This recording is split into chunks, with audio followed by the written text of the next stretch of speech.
శ్రోతలందరికీ నమస్కారం. నా పేరు స్వాతి. ఈరోజు చందమామ కథలు 54వ సంచిక డిసెంబర్ 1951లోని అట్టమీది బొమ్మ. ధర్మరాజు రాజసూయ యాగం తలపెట్టాడు. అందుకోసం భీమార్జునులు సంచారం బయలుదేరారు. భీమార్జునులతో కూడా శ్రీకృష్ణుడు మగధ రాజధానికి బయలుదేరి వెళ్ళి జరాసంధునితో, రాజేంద్ర, మేము దూరదేశం నుండి వచ్చిన అతిథులము. నీవు అతిథి పూజా ధురంధరుడివి అని విన్నాము. మేము కోరింది ఇచ్చి నీ బిరుదు సార్థకం చేసుకోవాల్సింది అని అన్నాడు. కోరుకోండయ్యా, మీకు కావాల్సింది, సంశయించకండి అని జరాసంధుడు అనగానే వాసుదేవుడు మగధపతితో, ఇతడు అర్జునుడు, అతడు భీమసేనుడు, ఇద్దరిలో ఎవరితోనైనా సరే యుద్ధం చేసి జయించాలి, ఇదే మా కోరిక అని అన్నాడు.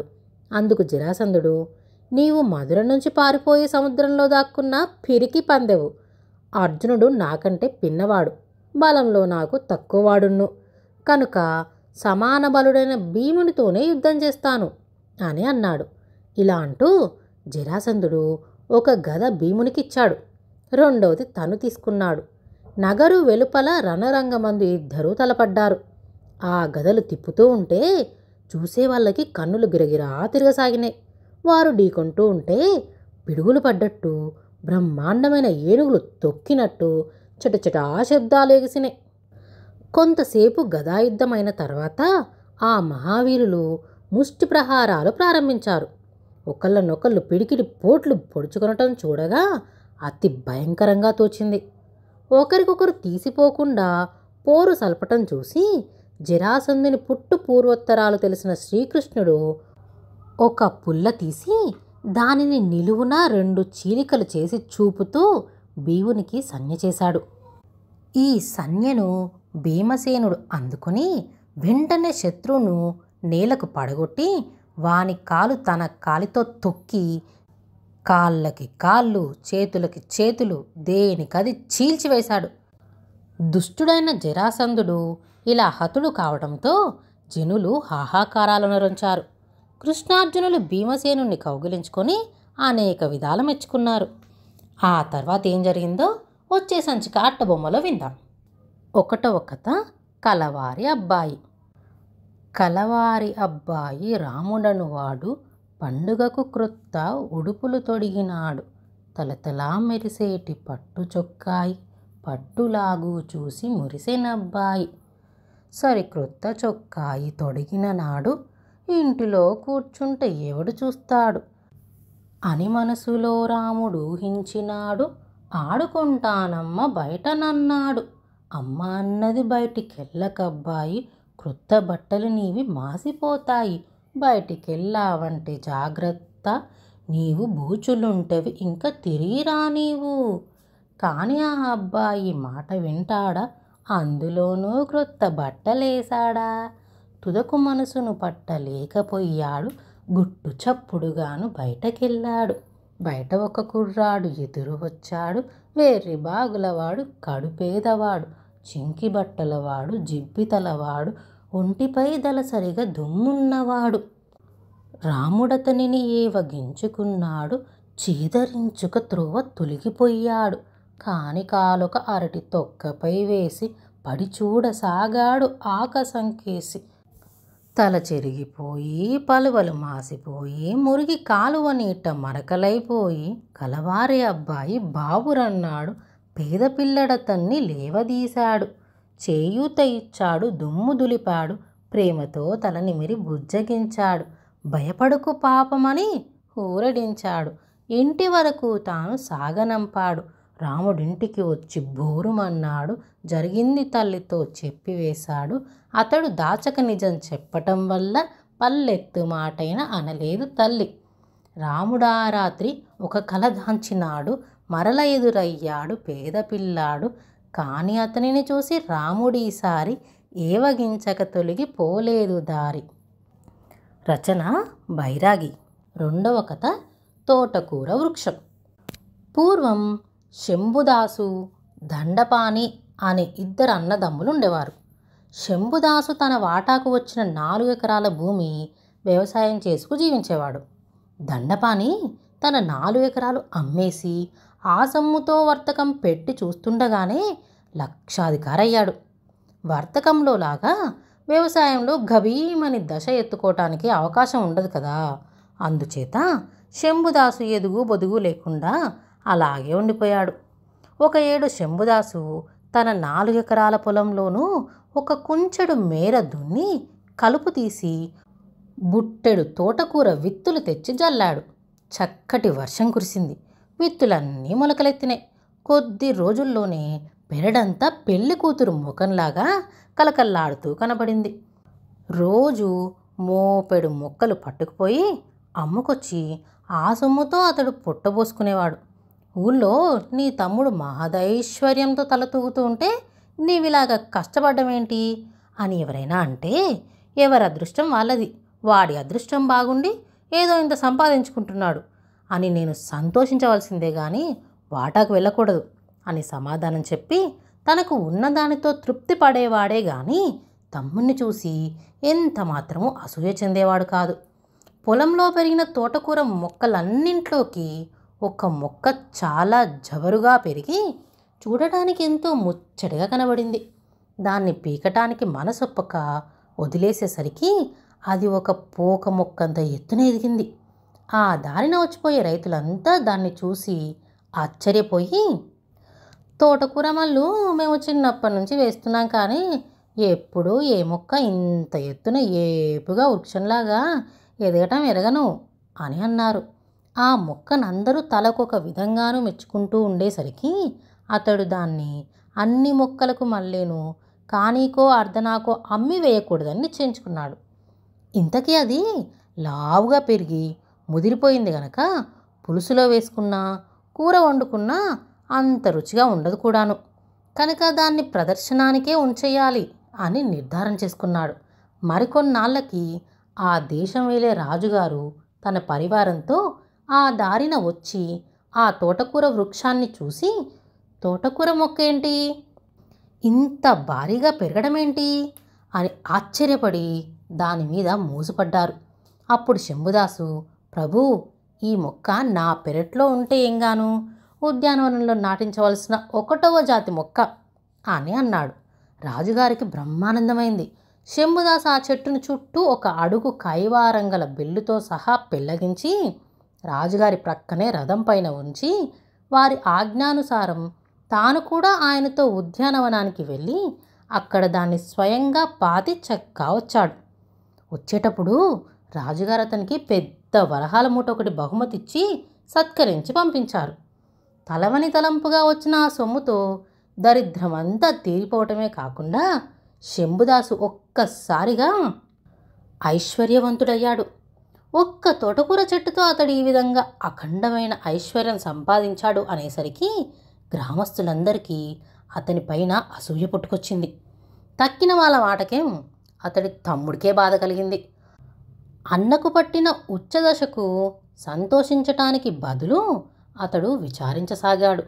అతడికి మంచి రోజులు వచ్చాయి, నాకు మళ్ళీ నా అన్న కూడా సుఖపడతాడు అని అనుకోవటం మానేసి తన సొమ్మేదో అతగాడు తినేస్తున్నట్లుగా పరిపరి విధాల పరితపించాడు దండపాని.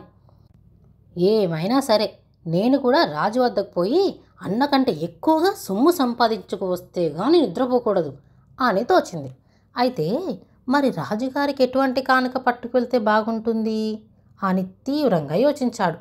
ఒక్క తోటకూర మొక్కకే అంత ఐశ్వర్యం ఇచ్చాడే, విలువైన కానుక ఏదైనా పట్టుకెళ్ళి సమర్పిస్తే అదము అన్నకిచ్చిన దానికి 100 రెట్లైనా ఇవ్వడా అనుకొని దండపాని తన ఆస్తంతటితో బంగారం కొని పెద్ద డాల్ ఒకటి తయారు చేయించాడు. నవరత్నాలు ఆ డాలుకి పొదిగిపించాడు. తయారైన ఆ డాలుని జోడు గుర్రాల సారటులో ఎక్కించుకొని కోటకు పోయి రాజుగారికి దానిని కానుకగా సమర్పించాడు.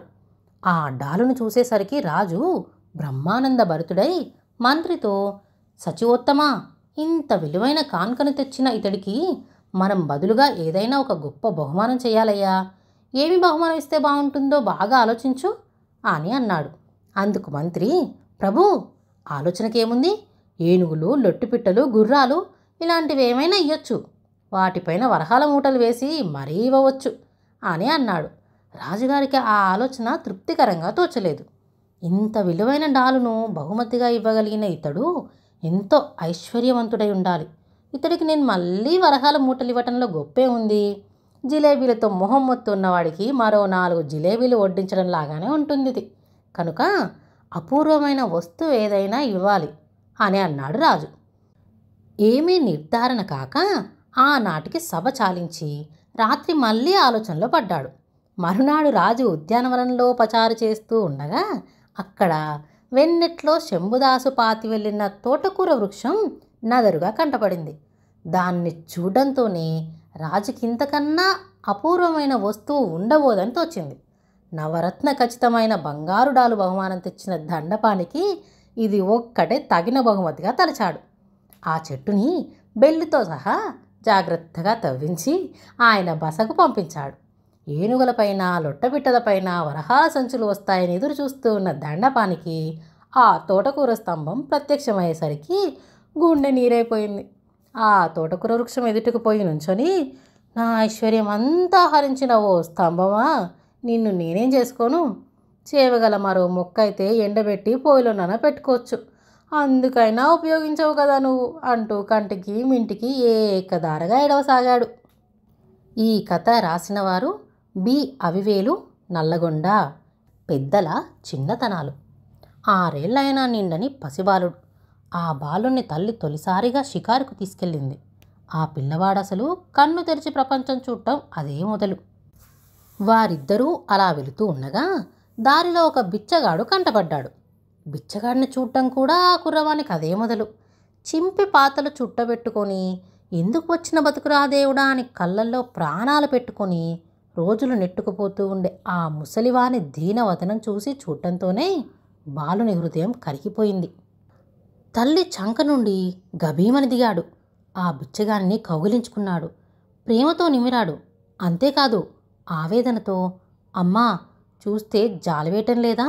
పాపం వీనికి ఏమైనా ఇయ్యవే అని ఎలుగెత్తి బతిమలాడాడు. పసిపాపని ఆవేదన గమనించిన ఆ వృద్ధునికి అప్రయత్నంగా బాష్పాలు రాలినే. పిల్లవాని తల్లివైపు తిరిగాడు వాడు. అమ్మా, ఈ బిడ్డడు సామాన్యుడు కాదు. పువ్వు పుట్టగానే పరిమళిస్తుందన్నట్టు ఇతడు తన ప్రజను, తన దేశాన్ని గాఢంగా ప్రేమించే ఘనుడవుతాడని ఇప్పుడే తెలుస్తుంది. ఈ మహానుభావుణ్ణి జాగ్రత్తగా పెంచు తల్లి అంటూ పిల్లవానిని దీవించిపోయాడు.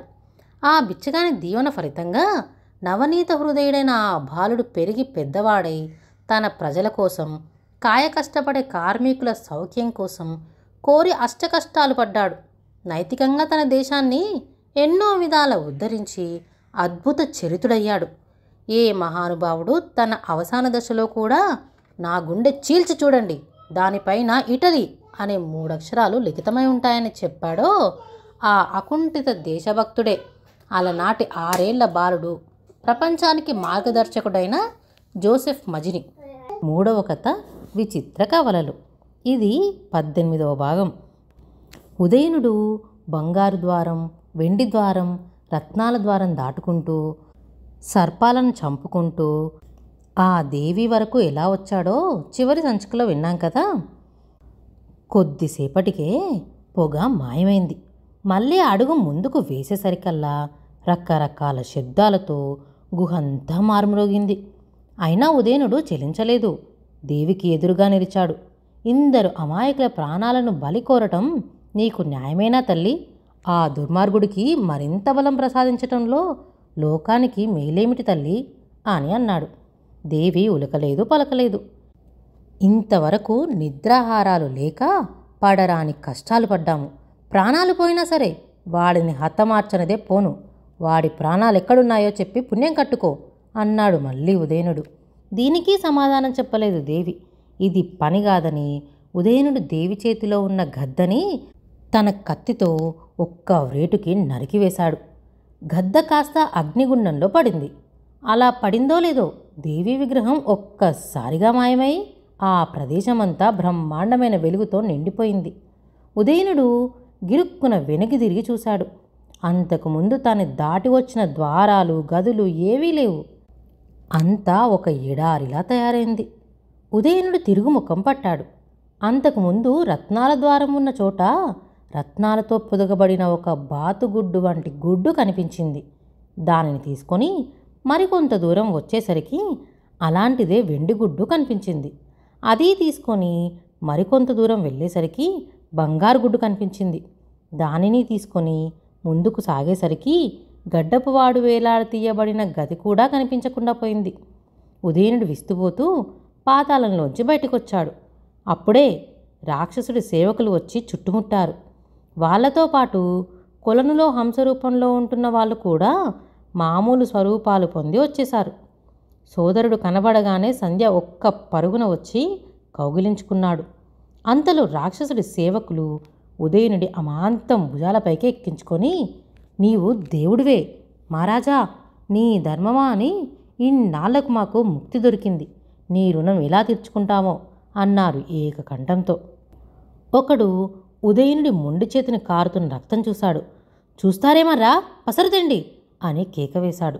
వాడు పసరు తెచ్చి చేతికి రాచి కట్టుకట్టాడు. అప్పుడు ఉదయనుడు వాళ్ళనందరినీ తీసుకుని కొలను వైపు వెళ్ళాడు. తీరా చూడగా అక్కడ కొలను లేదు, చుట్టుప్రక్కల చెట్లు లేవు. తనలాగనే రాక్షసుని తెగటార్చడానికి వచ్చి శిలలుగా మారిపోయిన దురదృష్టవంతుల ప్రతిమలు మాత్రం నిలిచి ఉన్నాయి. ఉదయనుడికి ఏమీ అర్థం కాలేదు. కొలనేది అని అడిగాడు. ఇంకా కొలనెక్కడుంటుంది బాబు, దేవి మాయం కావటంతో అన్నీ మాయమైపోయినాయి అన్నాడొకడు.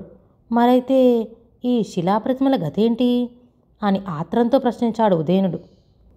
ఆళ్ళ గతంతే, కొలను కాస్త పాయే, వాళ్ళకి మామూలు స్వరూపాలు ఎలాగొస్తాయి అన్నారు సేవకులు.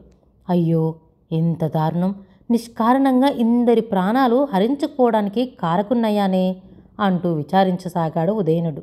అటు తర్వాత సోదరుడు నిషిధుడు ఏమయ్యాడో, ఆ గడ్డపువాడేమయ్యాడో, రాకుమార్తెలేమయ్యారో తెలియలేదు. తెలుసుకోవాలి అన్నాడు ఉదయనుడు. మరి పదండి అన్నారు సేవకులు. అలా కాదు, మీరంతా ఇక్కడే ఉండండి అని వాళ్ళని అక్కడ కాపలా పెట్టి సంధ్యని ఇతర పరివారాన్ని తీసుకుని వెంటనే ఉదయనుడు బయలుదేరాడు. ముందుగా అతడు ప్రతాపుడి రాజ్యం చేరుకొని బోగట్టా చేశాడు. అబ్బే ఎవరూ రాలేదు, నువ్వు అప్పుడు వెళ్ళటం, నిన్ను మళ్ళీ ఇప్పుడే చూడటం, ఆ రాక్షసుని తప్పించుకొని ఎలా వచ్చావు అని ప్రశ్నించాడు ప్రతాపుడు. వాడి సంగతే తెలియలేదు, అయితే వాడి మాయాభవనం మాత్రం మట్టిపాలు చేసేశాను. దానికేం గాని ముందు నా సోదరులు రాకుమార్తెలు ఏమయ్యారో తెలుసుకోవాలి అన్నాడు ఉదయనుడు. కావాలంటే నా పరివారాన్ని కూడా పంపుతాను అన్నాడు రాజు ఎంతో దయతో. మీ అభిమానం ఉంటే చాలు అంటూ ఉదయనుడు ప్రతాపుడు వద్ద సెలవు తీసుకొని మళ్ళీ పరివారంతో సాగిపోయాడు. ప్రతాపుని సేవకులని తోడు తీసుకువెళ్ళిన నిషిధుడు ఏమయ్యాడో తెలుసుకుందామా?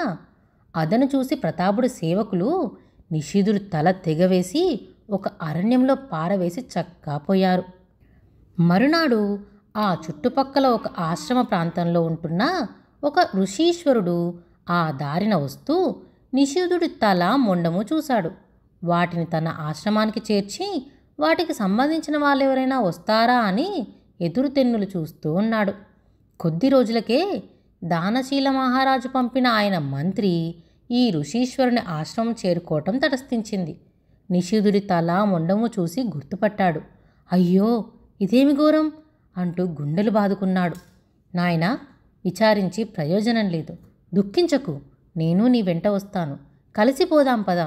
నేను చేయగల ఉపకారం వల్ల ఒక్కటే, ప్రాణం పోయటం నా చేత కాదు, కానీ ఎంతకాలమైనా సరే ఈ కలేవరం చెడిపోకుండా నిల్వ చేయగలను అని ఓదార్చాడు ఋషీశ్వరుడు.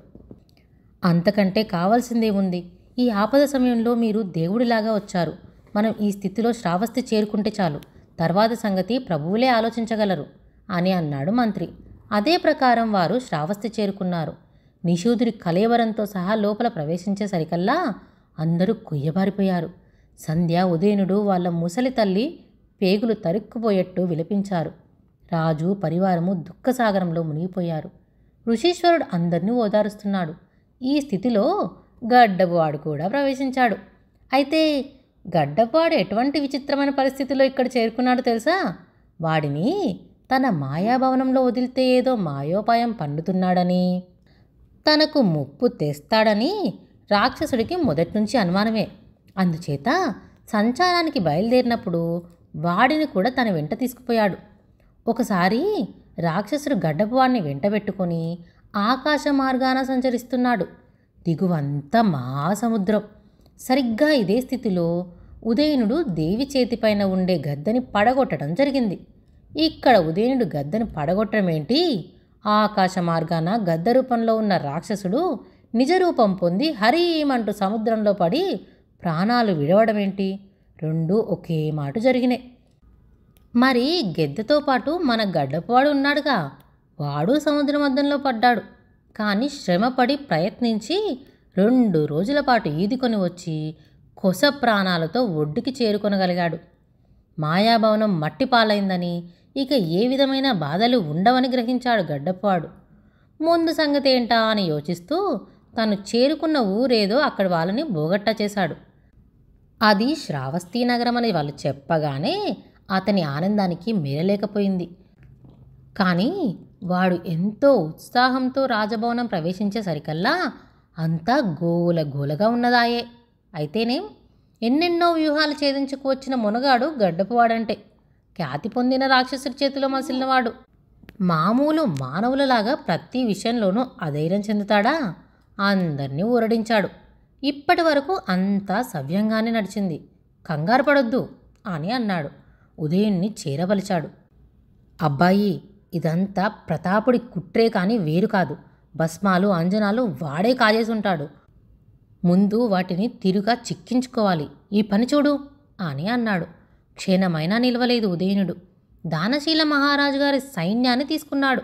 గడ్డపు వాడిని వెంట పెట్టుకొని మాలవరాజ్యం చేరుకున్నాడు.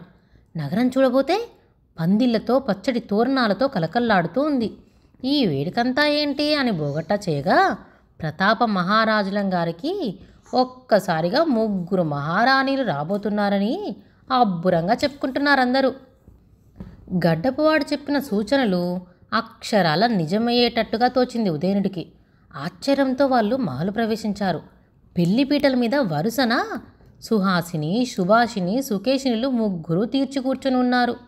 కులుకుతూ ఉన్న ప్రతాపుడు 3 మంగళసూత్రాల చేత పట్టుకొని ఉన్నాడు. ఉగ్రమూర్తి అయినాడు ఉదయనుడు. ఒక్క లిప్తలో బాకుదీశాడు. కానీ గడ్డపువాడు అడ్డుకున్నాడు. అంతలోనే సైన్యమంతా కోటని ముట్టడి వేసింది. ప్రతాప మహారాజుకి బేడీలు తగిలించగానే ఆయన తెల్లబోయి నిశ్చేష్టుడయ్యాడు. చేసేదేముంది, కథ అడ్డం తిరిగింది. ప్రతాపుడు దాసోహమన్నాడు. తప్పులన్నీ ఒప్పుకున్నాడు. కాజేసిన భస్మాలు అంజనాలు అప్పగించి వేశాడు. ఒక్క మాటలో చెప్పాలంటే ఉదయుడితోనూ గడ్డపువాడితోనూ, బాబూ మీ బానిసని, నా సర్వస్వం ఇదే, మన్నించండి అని క్షమాపణ చెప్పుకున్నాడు. ఎన్నో కష్టాల కూర్చి గండాలు గడిచి తమను రక్షించటానికి జీవితాలనే అర్పించడానికి సిద్ధపడిన సాహసనుడు ఉదయుణ్ణి చూడగానే రాకుమార్తెల 3కి ప్రాణం లేచొచ్చింది. చెప్పలేని ఆవేశంతో ఉదయుడి వద్దకు వచ్చారు. అప్రయత్నంగా జలజలమంటూ వారి కన్నుల వెంట ఆనంద బాష్పాలు రాలినాయి. అయితే ఉదయునుడి చెయ్యి మొండిగా ఉండటం వల్ల వాళ్ళు వెంటనే కనిపెట్టేశారు. నిజానికి ఈ సందడిలో అతని చెయ్యి సంగతి అందరూ మర్చిపోయారు. కానీ సారథి అయిన గడ్డపువాడు నించున్న పాటున పాతాళ గృహానికి పోయి అక్కడ పడి ఉన్న ఉదయనుడి చేతిని స్వయంగా పట్టుకొచ్చాడు. అంజనాలు ప్రయోగించి చేతిని మామూలుగా అతికించేశాడు. మరొక చిత్రం ఏంటంటే, రాకుమార్తెలను రాక్షసుడు మూగవాళ్ళుగా చేసి వదిలాడు కదా. అయితే దేవి చేతిలో గద్ద ఎప్పుడైతే పోయిందో రాక్షసుడు అప్పుడే పోయాడు. రాక్షసుడితోనే పోయినాయి వాడు ప్రయోగించిన మాయలన్నీ. ఆ మాయలో ఒకటైన రాకుమార్తెల మూగతనమూ పోయింది. ఇప్పుడు వాళ్ళు మామూలుగా చిలకల్లాగా మాట్లాడుతున్నారు. ఈ విధంగా రాకుమార్తెలనే కాక మాలవ రాజ్య లక్ష్మిని కూడా సంపాదించుకు వచ్చిన ఉదయనుడు అందరినీ వెంటబెట్టుకొని శ్రావస్తిలో అడుగుపెట్టాడు. గడ్డపువాడు భస్మాలు అంజనాల ప్రభావంతో నిషీధుని తల మొండము అతికించి జీవం పోశాడు. రాజ్యంలోని ప్రజ 50 మంది ఆనంద డోలికలలో తేలిపోయారు. రాజు రాణి కవలల రుణం ఎన్ని జన్మలకైనా తీర్చుకోలేము అంటూ వాళ్ళని వినిపించారు. అప్పుడు కవలలు 3 దానశీల మహారాజు చేరదీసుకొని సుహాసిని చేతిని ఉదయనుడి చేతిలోనూ, సుభాషిని చేతిని సంధ్య చేతిలోనూ, సుకేషిని చేతిని నిషీధుడి చేతిలోనూ ఉంచాడు. కురుతుల్యుడైన గడ్డపువాడు దీవించగా 3 కవలలకు 3 రాకుమార్తెలకు అతి వైభవంగా వివాహం జరిగింది. తర్వాత దానశీల మహారాజు గడ్డపువాడిని మాలవ దేశానికి అధిపతిగా ఉండమని కోరాడు. కానీ సర్వసంగ పరిత్యాగి నిమిత్తమాత్రుడైన గడ్డపువాడికి రాజ్యాలెందుకు? ప్రతాపుడు పశ్చాత్తాపం తెలుపగా అతని రాజ్యం అతనికి తిరిగా ఇప్పించి వేశాడు. తర్వాత మహారాజు తన రాజ్యాన్ని 3 కవలలకు పంచుకోమని కోరాడు. కానీ కవలలు ఎంత మాత్రమూ అందుకు ఆశపడలేదు. సర్వసమర్థుడైన ఉదయనుడు తను రాక్షసుడి భవనంలో చేజెక్కించుకున్న గుడ్లు 3 బయటికి తీశాడు. కొంత దూరాన విడివిడిగా గడ్డపువాడి సలహా మీద వాటిని 3 చోట్ల పెట్టి బద్దలు కొట్టేసరికి అక్కడ వరుసగా వెండికోట, బంగారు కోట, రత్నాల కోట 3 ఏర్పడినాయి. స్వయంగా నిర్మించుకున్న ఆ కోటలలో కవలలు 3 సుఖంగా ఉంటున్నారు. ఇంత హడావిడిలోనూ వారు ఒక్క విషయం మటుకు మరవలేదు. దుష్టరాక్షసుడి బలికి ఆహుతై శిలలుగా మారిపోయిన ఆ ప్రతిమల సంగతి ఉదయనుడి మనసులో బాధిస్తూనే ఉంది. ఆ మహావీరులకు స్మారక చిహ్నంగా ఒక చక్కటి భవనం నిర్మించి ఆ భవనం చుట్టూ ఈ ప్రతిమలను స్తంభాలుగా అమర్చాడు.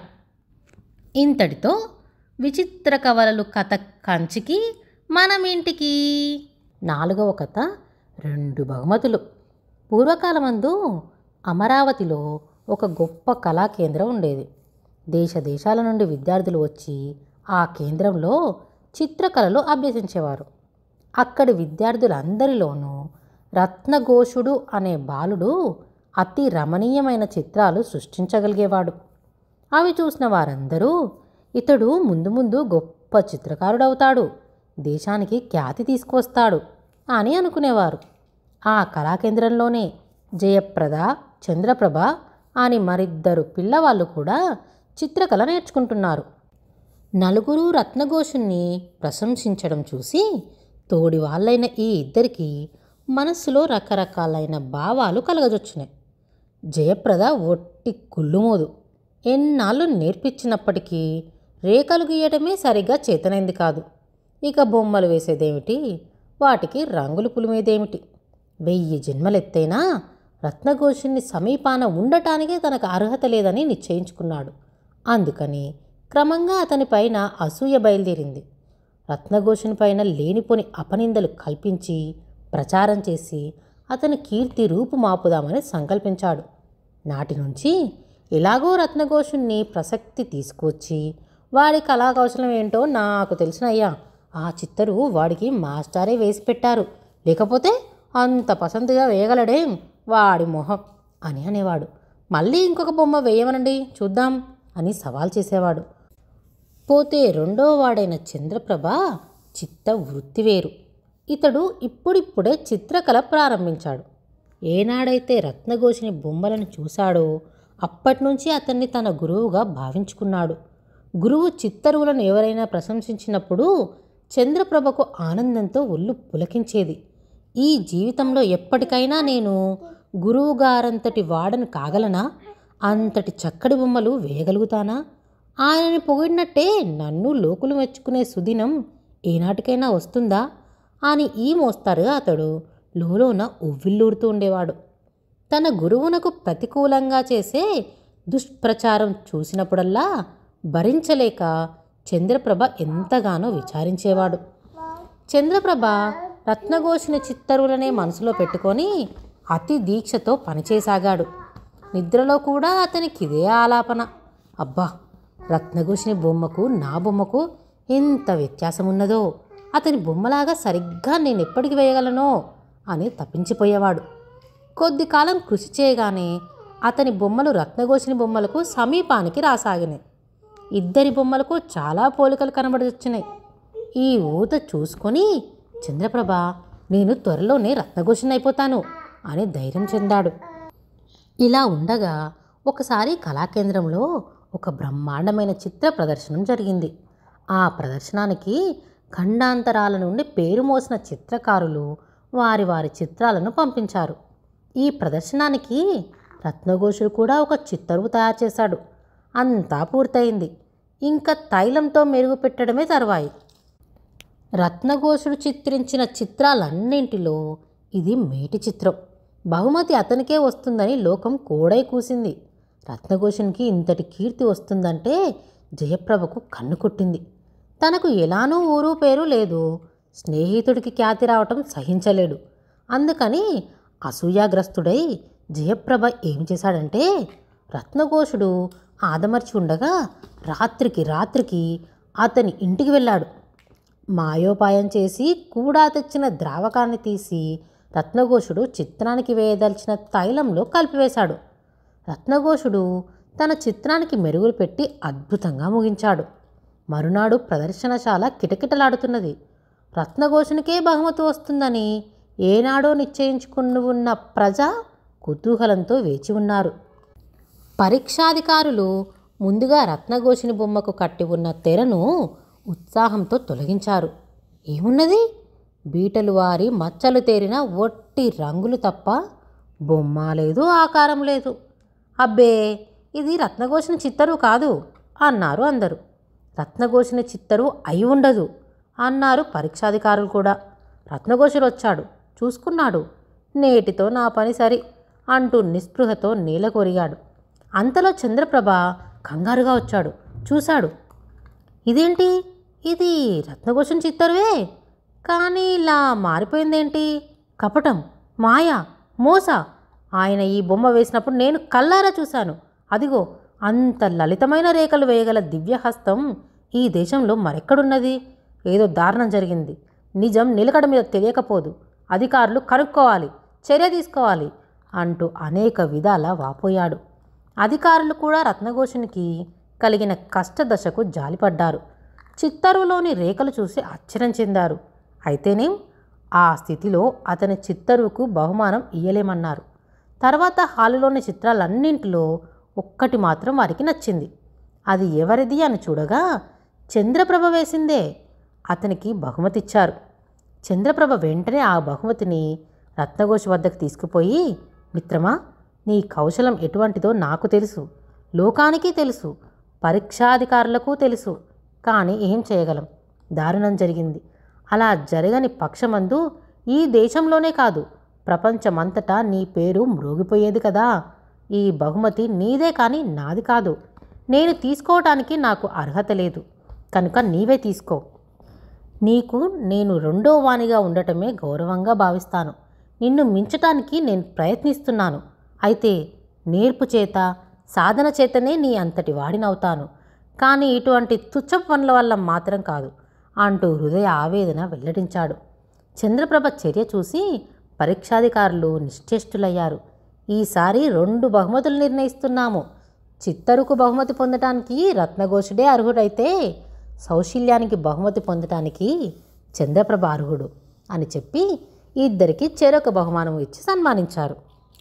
ఈ కథ రాసినవారు డి హరనాథ్ ఋషివాలి. 5వ కథ చెప్పుల దొంగ.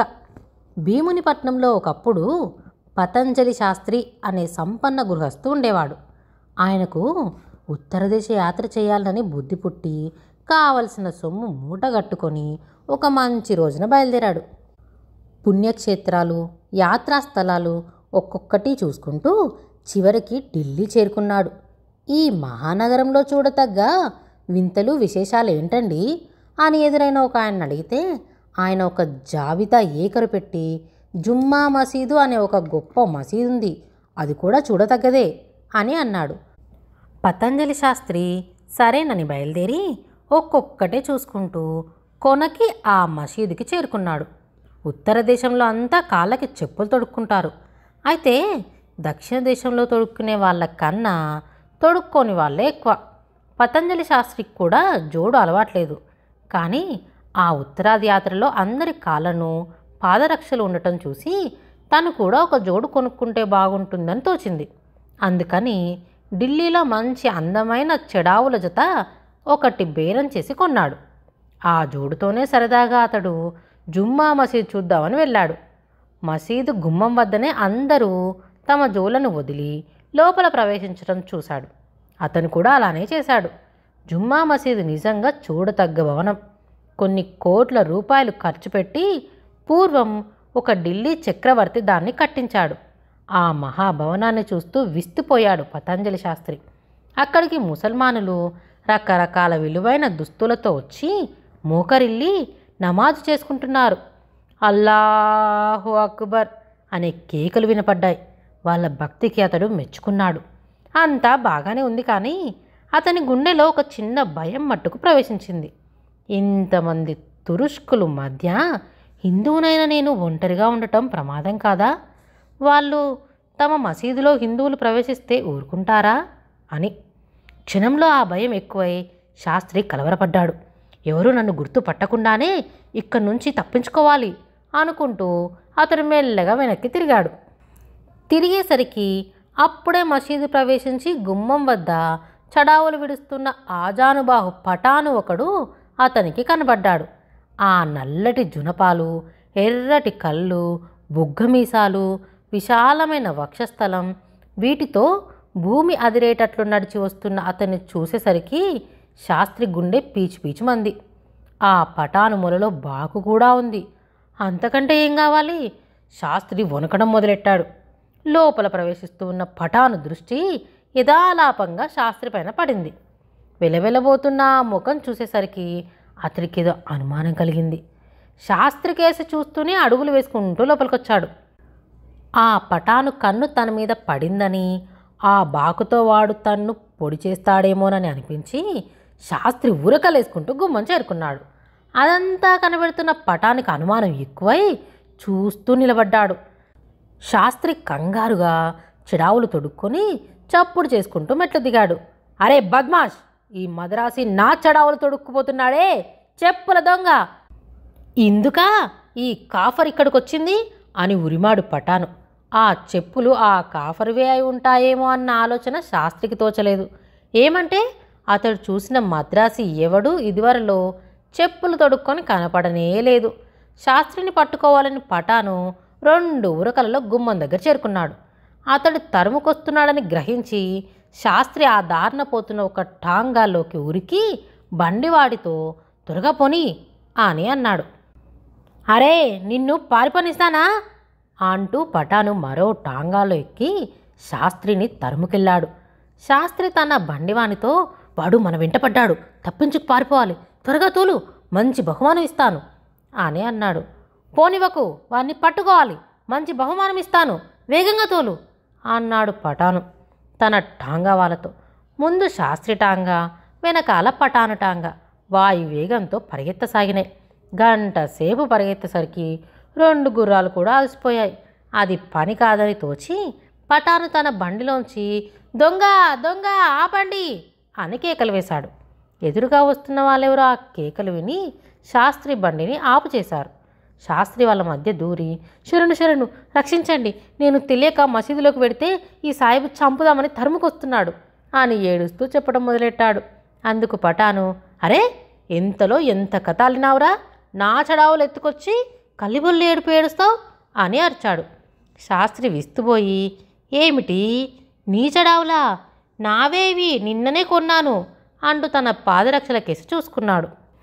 పఠాను చూశాడు. ఇద్దరూ ఆ చడావుల కేసి చూసి దృష్టి సారిస్తూ నిశ్చేష్టులై నిలబడ్డారు. క్యా క్యా అంటూ బండాపిన వాళ్ళు కూడా నిశ్చేష్టులై అడిగారు. బాయ్, ఇందులో ఒక చడావే నాది, కంగారులో 2వ చడావు ఎవరితో తొడుక్కొచ్చేశాను అంటూ శాస్త్రే ముందు మాట్లాడాడు. అందుకు పఠాను, ఎవరిదో కాదు, నాదే ఆ 2వ చడావు, నా 2 చడావులు నువ్వు దొంగిలించబోయి కంగారులో ఒకటి నాది ఇంకొకటి మరోడిది దొంగిలించావు అని అన్నాడు.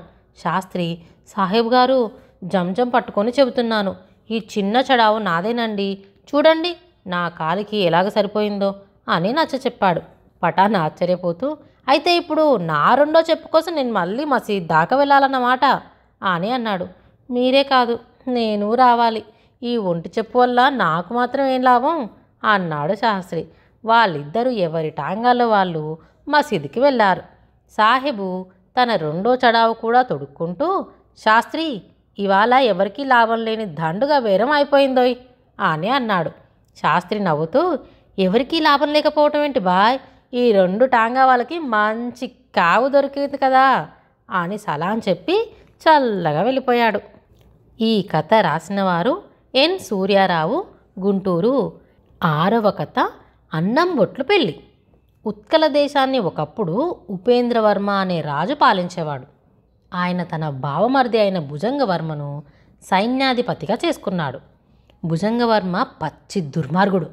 దయాదాక్షిణ్యము అనేది ఏ కోశానా లేకుండా తనను అభిమానించిన రాజునే హత్య చేసి ఉత్కల సింహాసనాన్ని ఆక్రమించుకున్నాడు.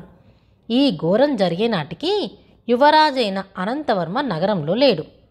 నువ్వు వెడితివా, ఆ దుర్మార్గుడు నిన్ను హత్య చేస్తాడు అని స్నేహితులు సలహా ఇచ్చారు. అందుకని అనంతవర్మ పొరుగురులో మారువేషంతో రోజులు గడుపుతూ వచ్చాడు. అయితే అనంతవర్మని కూడా కడ తీర్చాలని భుజంగవర్మ వెతికిస్తూనే ఉన్నాడు. అనంతవర్మ ఒకప్పుడు యువరాజే అయినా ఇప్పుడు కష్టదశలో ఉండటం వల్ల ఏ రోజుకా రోజు పొట్ట పోసుకోవడానికే శ్రమ పడవలసి వచ్చింది. అతడు ఒక రోజున అడవిలో పళ్ళు కోద్దామని ఒక పెద్ద చెట్టు ఎక్కేసరికి గుర్రపు గిట్టల చప్పుడు వినిపించింది. అతడు చెట్టు మీదే నక్కి ఉన్నాడు. మరి కాసేపటికి ఒక 50 మంది దొంగలొచ్చి గుర్రాల మీద నుంచి దిగారు. వాళ్ళల్లో ఇద్దరు ఆ చెట్టుకు పక్కగా ఉన్న ఒక బండరాతిని పెళ్ళగించి పక్కకు నెట్టారు. అక్కడ పెద్ద సొరంగం ఒకటి ఉంది. దొంగలు ఒక్కొక్కళ్ళే తమ గుర్రాల మీద వేసి తెచ్చిన సొమ్ములు మోసుకుపోయి సొరంగం ప్రవేశించారు. చివరికి దొంగల నాయకుడు నోటికి గుడ్డలు కుక్కి ఉన్న ఒక బాలికని భుజం మీద ఎత్తుకొని లోపలికి వెళ్ళాడు. చెట్టు మీద దాగి ఉండిన అనంతవర్మ అంతా పరికిస్తూనే ఉన్నాడు. మరొక గంట సేపటికి దొంగలు ఒక్కొక్కళ్ళే బయటకు వచ్చేసి బండరాయిని యథాప్రకారం అమర్చేసి పైన ఎండుటాకులు కప్పేసి తమ తమ గుర్రాలెక్కి వెళ్ళిపోయారు. అనంతవర్మ చెట్టు దిగొచ్చి పొదలో దూరి ఆ బండరాయిని పక్కకు నెట్టేసరికి కిందికి మెట్లు కనిపించినాయి. ఆ మెట్ల వెంబడే దిగి వెళ్ళాడు. పోగా పోగా సొరంగం ఉంది. అది విశాలమై చివరికి అతడొక పెద్ద భవనంలో ప్రవేశించాడు. ఒక గదిలో ఆ బాలిక వెక్కెక్కి ఏడుస్తుంది. అతడు వెంటనే ఆ పిల్లకున్న కట్లు విప్పేసి చూసేసరికి ఆశ్చర్యం, ఆ బాలిక ఎవరో కాదు, తన తండ్రిని హత్య చేసిన భుజంగవర్మ కూతురు హేమలతే. హేమలత అనంతవర్మని ఆనమాలు పట్టలేకపోయింది. ఆ గడ్డం ఆ గుడ్డలు చూస్తే అతన్ని ఎవ్వరూ పోర్చుకోలేరు. ఆమె అతని పాదాలపైన పడి, నన్ను ఈ దొంగలు కాళికాదేవికి బలివ్వటానికి తీసుకొచ్చారు, నా పాలటి దేవుళ్ళు మీరు, నన్ను కాపాడండి అని ప్రాధేయపడింది. మా నాయనను చంపిన హంతకుడి కూతుర్ని నేను కాపాడటమా అనుకున్నాడు అనంతవర్మ. అయితే మరుక్షణంలోనే హేమలత దైన్యావస్థ చూసి జాలిపడ్డాడు. ఈ బాలిక తండ్రి నాకు అపకారం చేశాడని ఈమెను నేను ఏవగించుకోకూడదు. ఇంతకీ అపకారి అయిన ఉపకారం చేయమనేగా ధర్మం చెబుతుంది అనుకొని అనంతవర్మ ఆమెను ఓదార్చి క్షణమైన ఆలస్యం చేయకుండా ఆమెను అక్కడి నుంచి తీసుకుపోయాడు. హేమలతతో కూడా అనంతవర్మ పొరుగురిలో ఒక బ్రాహ్మల ఇంట పెరట్లో మకాం పెట్టాడు. తను ఫలానా అనే సంగతి ఆమెకి ఎంత మాత్రం తెలియనీయలేదు. నన్ను తీసుకువెళ్ళి మా నాయనకు అప్పగించండి, ఆయన మిమ్మల్ని కృతజ్ఞతతో ఆదరించి బహూకరిస్తాడు అని అన్నది హేమలత. భుజంగవర్మ క్రూర భుజంగం లాంటివాడు, వాడి దగ్గరికి వెళ్ళటం కోరి ఆపద తెచ్చుకోవటం అనుకున్నాడు అనంతవర్మ. నేను వెళ్ళకపోతే పోయే, ఈమెనైనా తల్లిదండ్రుల వద్దకు పంపేయాలి అనుకొని ఎవరిని తోడిచ్చి పంపటమా అని ఆలోచించాడు. మర్నాడు అనంతవర్మ పళ్ళ కోసం అడవికి వెళ్ళి తిరిగి వచ్చేటప్పటికి అతడు కాపురం ఉన్న బ్రాహ్మడి ఇంట్లో, ఈ అమ్మాయి ఆ రాజుగారి కూతురు అయి ఉంటుంది, ఆ పిల్లని వీడే ఎత్తుకొచ్చుంటాడు, మనం గప్చుప్గా వెళ్ళి ఆ రాజుగారికి అప్పగిస్తే గొప్ప బహుమానం పొందవచ్చు అని గుసగుసలాడుకుంటున్నారు. ఆ బ్రాహ్మడికి అన్నం బొట్లు అనే కొడుకు ఒకడున్నాడు. వాడు, బహుమానం అంటారేంటండి, నా కూతుర్ని తెచ్చిచ్చిన వాడికి ఆ పిల్లనిచ్చి పెళ్లి చేస్తాను, ఆ అర్ధరాజ్యం కూడా ఇస్తానని కదా రాజుగారు చాటింపు వేయించారు అని అన్నాడు. ఈ మాటలు అనంతవర్మ చెవిలో పడి అతడు సంగతి సందర్భాలన్నీ చిటిక సేపట్లో గ్రహించి వేశాడు. వీళ్ళు ఆశపడ్డారన్న సంగతి అనంతవర్మ కనిపెట్టి, అయ్యా మీరు ఈ అమ్మాయిని తీసుకెళ్ళి రాజుగారికి అప్పచెప్పి ఆయన వల్ల బహుమానం పొందిరండి, అడవిలో దొంగలు దాచిపెడితే రక్షించి తీసుకొచ్చామని చెప్పండి, మీరే తీసుకొచ్చినట్లు చెప్పండి, నా సంగతి చెప్పొద్దు అని అన్నాడు. హేమలత కూడా తండ్రి వేయించిన చాటింపు విన్నది గనక అనంతవర్మ కనపట్టంతోనే సంగతంతా చెప్పి, మనం ఇప్పుడే వెళ్ళిపోతాం, ఇంకా మీరు ఇలా ఇబ్బంది పడక్కర్లేదు అని అంది. అందుకు అనంతవర్మ, నేను రాను, ఈ బ్రాహ్మణుడు నాకు ఆశ్రయం ఇచ్చి ఉపకారం చేశాడు, ఆయనకు నేను ప్రత్యుపకారం చేయాలి, ఇప్పుడు ఈ బ్రాహ్మణునితో నువ్వు మీ ఇంటికి వెళ్ళి ఈయనే నిన్ను రక్షించాడని మీ తండ్రితో చెప్పి ఈయన్ని ధనవంతుడిగా చెయ్యి అని అన్నాడు. అనంతవర్మని పెళ్లి చేసుకోవాలని ఆ పిల్ల ఏనాడో నిశ్చయించుకొని ఉంది. అయితే అతడిప్పుడు ఎందుకు రానంటున్నాడో ఆ అమ్మాయికేం తెలుసు పాపం. అన్నం బొట్లు భుజంగవర్మ సమక్షాన హేమలతను నిలబెట్టి దర్పంగా, మామగారు ఇదిగో మీ అమ్మాయి, ఒకళ్ళు ఇద్దరుటండి 500 మంది బందిపోటు దొంగల్ని సొరకాయ తరిగేసినట్టు తలలు నరికేసి వదిలిపెట్టారు, ఏమనుకున్నారో అని అన్నాడు. రాజు రాజసభలో ఉన్న తక్కిన వాళ్ళు వాడి కోతలకి కడుపు ఉబ్బేటట్లు నవ్వుకున్నారు. కూతుర్ని తెచ్చి చూపించాడన్న సంతోషం కొద్దీ భుజంగవర్మ అన్నం బొట్లుకి రత్నకుండలాలు వేయించి కాశ్మీర శాలువాలు కప్పి ఒక అగ్రహారం ఇనాముగా ఇచ్చి తరచూ మా ఆస్థానానికి దయచేస్తూ ఉండండి అని అన్నాడు. అన్నం బొట్లు, పిల్ల నుంచి పెళ్లి చేసి అర్ధరాజ్యం ఇస్తానంటివి కదటయ్యా అని రాజును అడిగాడు. అందుకు రాజు నవ్వుకుంటూ, సరే మూడం వెళ్ళిపోయాక మంచి ముహూర్తం పెట్టించుకురండి అని చెప్పి ఆ మూడుని మంచిగా పంపించేశాడు. అన్నం బొట్లు ఇంటికొచ్చి తల్లి కాశమ్మతో, అమ్మా మూడం వెళ్ళటంతోనే నువ్వు రాణిగారికి వియ్యపురాలు అవుతావు సుమా అని ఎంతో ఉత్సాహంతో చెప్పాడు. ఏడ్చావులే, ఈ మాట మనం అక్కడికి వెడితే ఫారావాల చేత గెంటిస్తాడు రాజు అన్నది ఆమె. అలాగని నాకు పెళ్లి చేయించకపోతే నూతులో పడి చస్తా అన్నాడు అన్నంబొట్లు. ఒరే అబ్బాయి, ఆ పిల్ల మన పెరట్లో ఉన్న ఆ రాజుల కుర్రవాన్నే కాని చేసుకోదు. రేపో ఎల్లుండే వాడి కోసం కబురు చేయిస్తుంది. వీడు అక్కడికి వెళ్ళటంతో నిజం తెలిసిపోయి రాజు వీడికే ఆ పిల్లనిచ్చి పెళ్లి చేస్తాడు. అందుకని నువ్వు ఆ పిల్ల మీద ఆశ వదులుకో, ఆగ్రహాలం వచ్చిందిగా, చాలే అని అంది. అన్నంబొట్లు ఒప్పుకోలేదు. ఈ రాజుల కుర్రవాన్ని నిద్రపోతుండగా చూసి మోసుకుపోయి నుత్తిలో పారిద్దాం. వీడి శని విరగడైపోతే హేమలత నన్నుగాక మరెవరిని పెళ్లి చేసుకుంటుంది అని వ్యూహం పన్నాడు. ఆ రాత్రే తల్లి కొడుకులిద్దరూ వెళ్ళి గాఢ నిద్రలో ఉన్న అనంతవర్మను మోసుకుపోయి దగ్గర పాడునూతిలో పడేసి చక్కా వచ్చారు. అక్కడ హేమలత తండ్రితో, బ్రాహ్మడింట్లో ఉన్న ఆయన ఎవరో గొప్ప ఇంటి రాజకుమారుడు, తన సంగతి గుట్టుగా ఉంచాడు కానీ ఇంతకు చెప్పాడు కాదు అనంది. ఆ రాజపుత్రుడెవరో చూసి తీసుకురావాల్సిందని భుజంగవర్మ సేనా నాయకుని పంపాడు. ఆ సేనాధిపతి కొంత పరివారంతో బ్రాహ్మణుని ఇంటికి వచ్చి, మీ పెరట్లో ఉన్న రాజకుమారుడేడి అని అడిగాడు. మాకు తెలీదు అన్నారు వాళ్ళు. జనం వచ్చిన కలకలం వినగానే నూతిలో రాతిని అంటిపెట్టుకొని కొస ప్రాణాలతో ఉన్న అనంతవర్మ కేక వేశాడు. అప్పుడు వాళ్ళంతా అక్కడికి వెళ్ళి అనంతవర్మని పైకి తీసి, ఇదేంటి, నూతిలోకి ఎలా వచ్చావు అని అడిగారు. నిజం ఎక్కడ చెప్పేస్తాడోనని అన్నం బొట్లు కాసమ్మ హడలిపోయారు.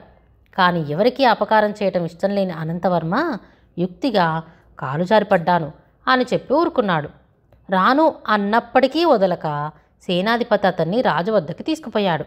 అనంతవర్మ మారువేషంలో ఉన్నప్పటికీ ఆ వచ్చినవాడు తన మేనల్లుడే అని క్షణంలో తెలుసుకున్నాడు భుజంగవర్మ. తాను చేసిన ద్రోహానికి పశ్చాత్తాపడ్డాడు. జరిగిందంతా మర్చిపో, హేమలతని పెళ్లి చేసుకో, రాజ్యమేలుకో, నేను అడవికి పోయి తపస్సు చేసుకుంటాను అని అన్నాడు. అనంతవర్మ హేమలతను పెళ్లి చేసుకొని చక్కగా రాజ్యం చేస్తున్నాడు. ఒక రోజున అనంతవర్మ అడవికి వెళ్ళగా ఒక చోట ఆక్రందనం వినిపించింది. అదేమిటా అని పోయి చూస్తే ఆ ఏడ్చేది అన్నం బొట్లే. ఒక చెట్టుకు కట్టేసి ఉన్నాడు. బాబు, రాజకుమార్తెను సొరంగంలో నుంచి తీసుకొచ్చింది నేనేనని తలచి దొంగలు రాత్రికి రాత్రి నన్ను నిద్రలోనే లాక్కొని వచ్చారు. ఈ చెట్టుకు కట్టి చిత్రవద చేయటానికని సిద్ధంగా ఉన్నంతలో మీ అలికిడి విని పారిపోయారు అని చెప్పాడు. అనంతవర్మ అన్నం బొట్లు కట్లు విప్పి రక్షించడమే గాక సొరంగం ఎక్కడుందో తెలుసుకొని దొంగలను పట్టించి మరీ వాళ్ళ బాధ దేశానికి లేకుండా చేశాడు. ఈ కథ రాసినవారు తాతపూడి సోమయాజులు, అమలాపురం. 7వ కథ బిడుదల. అనగనగనగనగా ఒక మాంత్రికుడు. వాడు చాలా వృద్ధుడు. ఆ ఊరిలో ఒక సందులో చిన్న దుకాణం పెట్టుకొని వస్తువులు అమ్ముకుంటూ కాలక్షేపం చేస్తూ ఉండేవాడు. వాడు మాంత్రికుడన్న సంగతి ఒక్క పిల్లవాడికి తప్ప మరెవ్వరికీ తెలీదు. ఆ పిల్లవాడికి తల్లి లేదు. తండ్రి ఏదో పనిలోకి పోతూ ఉండేవాడు. అందుకని ఏమీ తోచక వాడు మాంత్రికుడి దుకాణం కనిపెట్టుకునుండి వచ్చే వాళ్లకు వస్తువులన్నీ తీసి చూపించేవాడు. ఒక్క వస్తువు మట్టుకు తాగవద్దనేవాడు మాంత్రికుడు. అదే ఒక చిత్రమైన తంబుర. దుకాణం మీదకి వచ్చిన ప్రతి వాళ్ళు ఆ తంబురు ఎంతకిస్తావు అని అడిగేవారు. ఇది అమ్మకానికి కాదయ్యా అని చెప్పేవాడు మాంత్రికుడు. 1,00,000 రూపాయలు ఇస్తానన్నా సరే ఆ తంబుర మాత్రం తాకనిచ్చేవాడు కాదు. ఒక రోజున ఆ పిల్లవాడు, తాత తాత, కోరినంత ధనం వస్తుంది కదా, తంబుర అమ్మరాదా అని అడిగాడు. నువ్వు పెరిగి పెద్దవాడయ్యాక దానిని నీకు ఇచ్చేస్తాను. అది అమరగానం పాడుతుంది. ఆ పాటకు లోకమంతా నిశ్చేష్టులై నీవైపే తిరిగి వింటారు అని మాంత్రికుడు తంబుర చేతబట్టి తీగలు శృతి వేసేసరికల్లా దివ్యగానం వినవచ్చింది. అయితే ఇటువంటి గానం ఎలా వినపడుతున్నది అని అందరికీ ఆశ్చర్యం కలిగేది.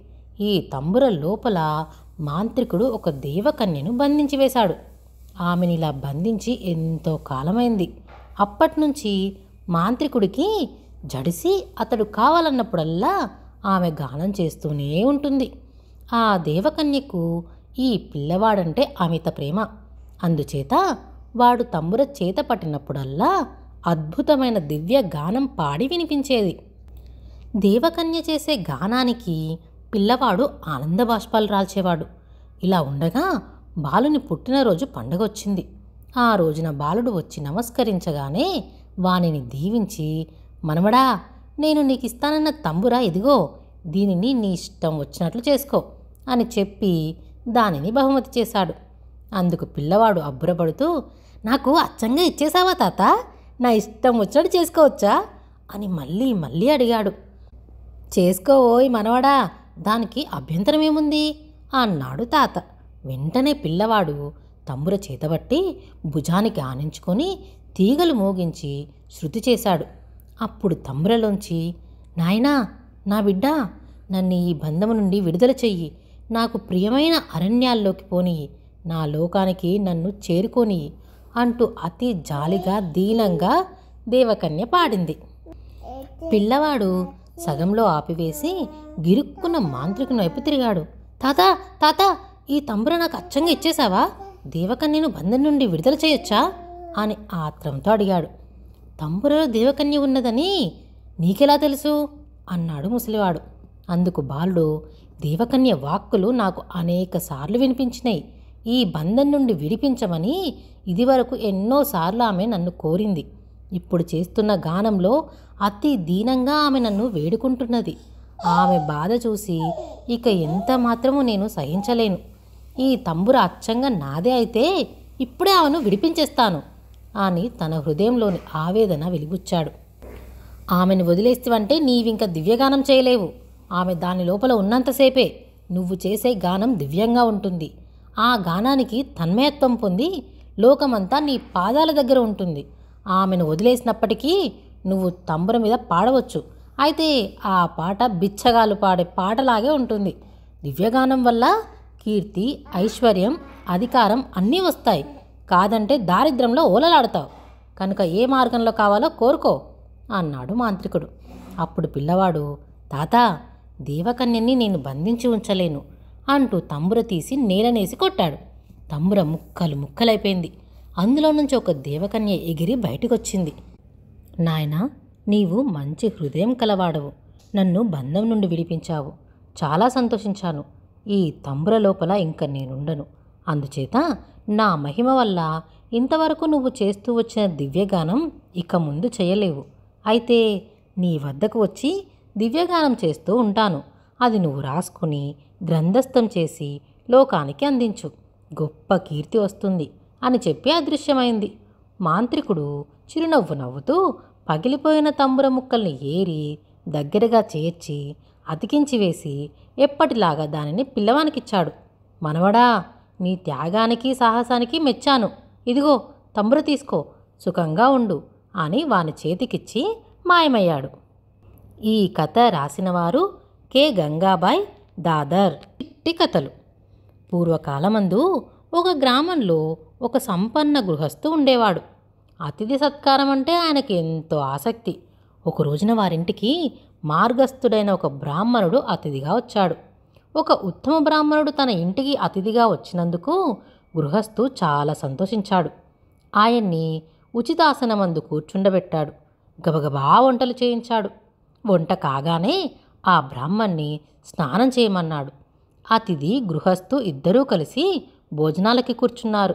అతి భక్తితో గృహస్థు ఆయనకి సపర్యలు చేస్తూ, స్వామి, సావకాశంగా భోంచేయండి, మొహమాట పడకండి, ఇది మీ ఇల్లు అంటూ మర్యాద కోసం భేదాభావం లేకుండా మాట్లాడచొచ్చాడు. స్వామి, ఇది మీ ఇల్లు అని అన్నప్పుడల్లా ఆ వచ్చిన అతిథి ఉద్దరి నీళ్లు తీసి కుడి చేతులు వేసుకుంటూ, ఇదం గృహపథ్యాజ్ఞానుసారేణ గృహదానం శ్రీ మహావిష్ణు ప్రీతికామయ మానస్తుభ్యమహం సంప్రదేన మమనామమ అని చెప్పి తన చేతిలో తనే అర్ఘ్యం విడుస్తూ వచ్చాడు. మరునాడు అతిథిగా వచ్చిన బ్రాహ్మణుడు ఆ ఇల్లు మరమ్మతు చేయటానికని కొంతమంది పని వాళ్ళను వెంటబెట్టుకు చక్కా వచ్చాడు. ఇది చూసి గృహ యజమాని ఆశ్చర్యపోయాడు. ఇద్దరూ ఘర్షణ పడటం చూసి ఊళ్ళో 10 మంది పోగయ్యారు. మర్యాద కోసం మాట వరుస కన్నది పట్టుకొని ద్రోహం తలపెడతావా, దురాశ పిశాచి, సంతోషించానులే, నీ తెలివితేటలకి నడు నడు అని చివాట్లు వేసి అతిథి బ్రాహ్మణ్ణి సాగనంపాడు. నాటి నుంచి గృహస్థు అలంకారాలు ప్రమాదకరమని తెలుసుకొని మానివేసి జాగ్రత్తగా మాట్లాడేవాడు. ఈ కథ రాసినవారు జె. సుగుణమణి, కార్వేటి నగరం. రెండవ కథ. అనగనగా ఒక ఊరిలో పరమలోభి అయిన ఒక నేతి వర్తకుడు ఉండేవాడు. అతడు నేతిలో బాగా కల్తీ చేసి అమ్ముతూ వచ్చాడు. అయితే దొంగతనం, మోసం ఎన్నాళ్ళని దాగుతుంది? కొన్నాళ్లకు వర్తకుడు పట్టుబడ్డాడు. వానిపైన కేసు పెట్టారు. విచారణ జరిగింది. న్యాయాధిపతి తీర్పు చెబుతూ శెట్టితో ఈ విధంగా చెప్పాడు.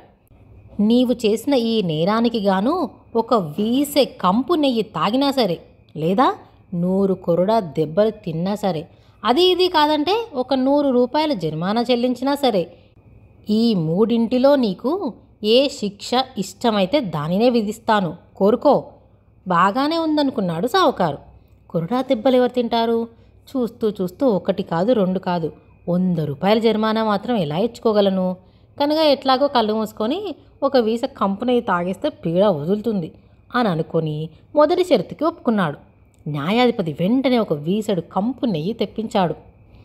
వర్తకుడు సిద్ధపడ్డాడే కానీ తీరా నెయ్యి తెచ్చి ఇవ్వగా 1 గిద్దెడు తాగేసరికి మొహం మొత్తి వాంతి చేసుకున్నాడు. అప్పుడు అతను కొరడా దెబ్బలు తినటానికే ఒప్పుకొనగా తలారులు కొట్టనారంభించారు. 6 దెబ్బలు తినేసరికి తట్టుకోలేక, బాబోయ్ దెబ్బలొద్దు, జరిమానాయే ఇచ్చుకుంటాను అంటూ 100 రూపాయలు జరిమానా చెల్లించి బ్రతుకు జీవడా అంటూ బయటపడ్డాడు. ఈ విధంగా లోపత్వం వల్ల సావుకారు 1 శిక్షతో పోయేదానికి బదులు 3 రకాల శిక్షలు అనుభవించాల్సి వచ్చింది. అందుకనే లోభి అన్ని విధాలా చెడుతాడు అంటారు. ఈ కథ రాసిన వారు కె. మృత్యుంజయరావు, బెంగుళూరు. 8వ కథ. పుష్పగంధి. పుండరీక పట్టణాన్ని సంపాతి అనే రాజు పరిపాలించేవాడు. అతని రాణి చంద్రరేఖ.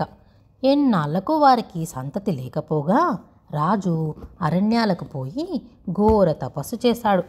కొంతకాలానికి ఈశ్వరుడు ప్రత్యక్షమై, నీ కోరిక నెరవేరుతుంది, వెళ్ళబోయి రాజా అని చెప్పి అంతర్హితుడయ్యాడు. ఆ ప్రకారం వారికి వరప్రసాదంగా 1 చక్కని చుక్క వంటి కూతురు పుట్టింది. ఆమెకు పుష్పగంధి అని పేరు పెట్టారు. దైవజ్ఞులు వచ్చి అమ్మాయి జాతకం చూశారు.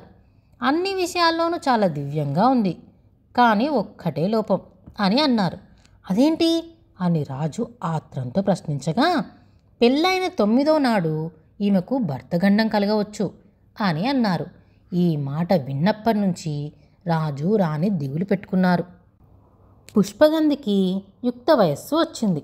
కూతురు పెళ్లిని గురించి రాణి పదే పదే భర్తతో ప్రస్తావింపసాగింది. అందుకు సంపాతి, రాణి, పెళ్ళైన 9వ రోజున మన పుష్పగంధికి 5వ తనం తొలగిపోతుందని చెప్పారు జ్యోతిష్కులు. పెళ్లి చేయకుండానే ఉంటే ఆ గండం దానంతటదే తప్పిపోతుంది కదా, కనుక పెళ్లి మాట తలపెట్టనే వద్దు అని అన్నాడు. ఒక రోజున పుష్పగంధి చిలికత్తెలతో సహా బయలుదేరి వేడుకగా ఒక అరణ్యం చూడబోయింది. ఆ అరణ్యంలో ఒక కొలను కనబడేసరికి రాజకుమార్తె, చెలికత్తెలు అందులో సరదాగా జలకమాడటం ప్రారంభించారు. అంతలోనే డేగ ఒకటి వచ్చి కొలను గట్టు మీద వాలింది. అది దగ్గరగా రావటం చూసి రాజపుత్రి దాన్ని పట్టుకోబోయింది. ఆమె పిట్టను పట్టుకోబోతూ ఉండగా ఆ డేగను వదిలిన రాజకుమారుడు రత్నమండనుడు అక్కడికి వచ్చాడు. డేగను వెదుక వచ్చిన అతను ఆమె సౌందర్యాతిశయాలకు పరవశుడైపోయాడు. డేగ కోసం వెళ్ళిన రత్నమండనుడు ఎంతకు రాకపోగా అక్కడ కనిపెట్టుకొని ఉన్న అతని నేస్తుడు ఇంద్రదత్తు వెతుక్కుంటూ వచ్చాడు. పరిస్థితి చూశాడు. రత్నమండనుడు మనసు విడిచి, నేస్తం, నేను ఆ పుష్పగంధిని పెళ్లాడి తీరాలి, లేకుంటే జీవించి లాభం లేదు అని అన్నాడు. సరే, ఆ అమ్మాయి సంగతి కనుక్కువద్దామని అతడు బయలుదేరాడు. కొంత దూరంలో ఒక రాకుమార్తెకు చిలికత్తెలు నీళ్లు చల్లి సేద తీరుస్తూ ఉండటం కనబడింది. ఆ అమ్మాయి ఎందుకు మూర్చబోయింది అని ఇంద్రదత్తు అడిగేసరికి వారు, ఏం చెప్పమంటావు నాయనా, ఆ అడవిలో కొలనుగట్టున ఒక రాజకుమారుని చూసింది, అతడే నా భర్త అని పట్టుబట్టి కూర్చుంది అని చెప్పారు. అందుకు ఇంద్రదత్తు, వేష్, బాగానే ఉంది. ఈ రాజకుమార్తె కోసమని అక్కడ మా రాజకుమారుడు సోలిపోయి ఉన్నాడు, అతని కోసమని మీ రాజకుమార్తె మూర్చపోయింది. సరే, ఇంతకంటే కావాల్సిందేంటి అంటూ మరలిపోయాడు. ఇంద్రదత్తు నేస్తుని కూడా తీసుకొని తమ దేశం చేరుకున్నాడు. రత్నమండనుడి తండ్రి అయిన నందమహారాజుకి సంగతి సందర్భాలన్నీ వినికిడి చేసి సంబంధం నిశ్చయించమని ప్రోత్సహించాడు. నందమహారాజు సంపాతికి కబురు పెట్టాడు. సంపాతి దాపరికం లేకుండా తన కూతురికి సంభవింపబోయే గండాన్ని గురించి ఉన్నది ఉన్నట్టు వెల్లడించాడు.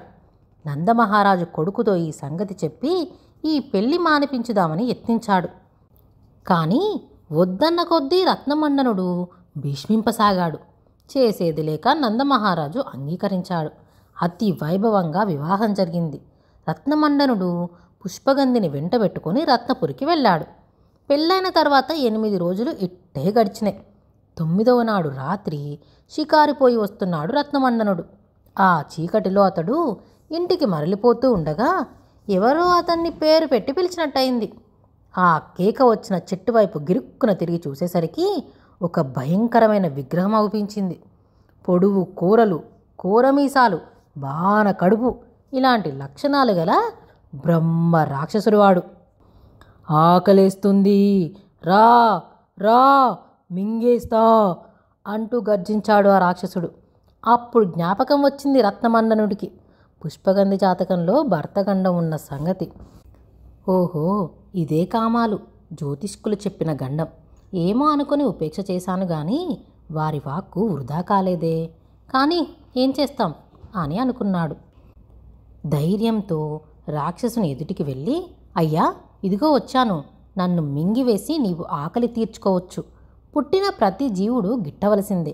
రోగాలతో రొచ్చులతో చచ్చే కంటే నీ వంటి రాక్షస ప్రభువుకి ఎర కావటంలోనే పుణ్యము పురుషార్థమూ ఉంది.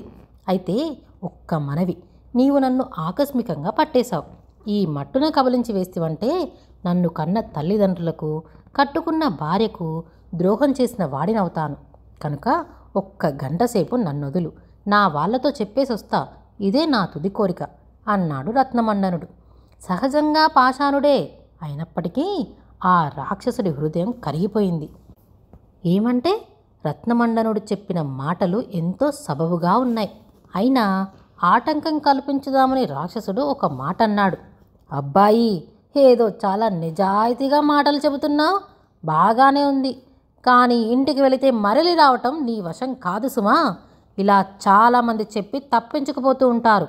మాట నిలుపుకున్న వాళ్ళు చాలా తక్కువ అని హెచ్చరించాడు. అందుకు రత్నమండనుడు, అయ్యా, నీకు సందేహం ఎందుకు? ఒకవేళ నేను ఈ తూరి తప్పించుకున్నానే అనుకో, మళ్ళీ నీ కంటపడకుండా ఎక్కడికి పోగలను? మోసం చేసి నెగ్గగలనా అని ఎదురు ప్రశ్న వేశాడు. రాక్షసుడు పకపకా నవ్వి, సరే, నువ్వు పోయి రారా, కానీ ఒక ఒట్టు వేసుకోవాలి. భిక్షకు వచ్చిన అతిథిని తిరస్కరించిన వాళ్ళు ఏ పాపం పొందుతారో మాట తప్పిన పక్షమందు అటువంటి పాతకమే నిన్ను చుట్టుకొనుగాక. అలానే ఒట్టు వేసుకొని రత్నమండనుడు బయలుదేరాడు. ఇల్లు చేరుకున్నాడు. సంగతి సందర్భాలు తల్లిదండ్రులతో చెప్పాడు. వారు బంధుమిత్రులందరూ గగ్గోలు చేస్తూ అతనిని వెళ్ళవద్దని పట్టుపట్టారు. మాట తప్పలేను అని అన్నాడు రత్నమండనుడు. చివరికి పుష్పగంధి వద్దకు వచ్చి తన సమాచారం చెప్పాడు. బుద్ధిశాలి అయిన పుష్పగంధి వివరాలన్నీ తెలుసుకుంది. తక్కిన అందరిలాగా భర్తను నిరుత్సాహపరచలేదు. అతి ధైర్యంతోనూ సంతోషంతోనూ భర్తతో, మీరు మాట తప్పని మానవదనులు, పోయిరండి, జయమవుతుంది అని అంది. ఈ మాటలకు అందరూ ఆశ్చర్యపోయారు. పుష్పగంధి మాటలకు రత్నమండనుడు ఆనందపరోషుడైపోయాడు. ఈ జీవితంలో తనేదో ఒక గొప్ప కార్యం నెరవేరుస్తున్నట్టు తృప్తిపడ్డాడు. చెప్పిన గడువుకి సరిగ్గా రాక్షసుడు ఎదుట ప్రత్యక్షమైనాడు.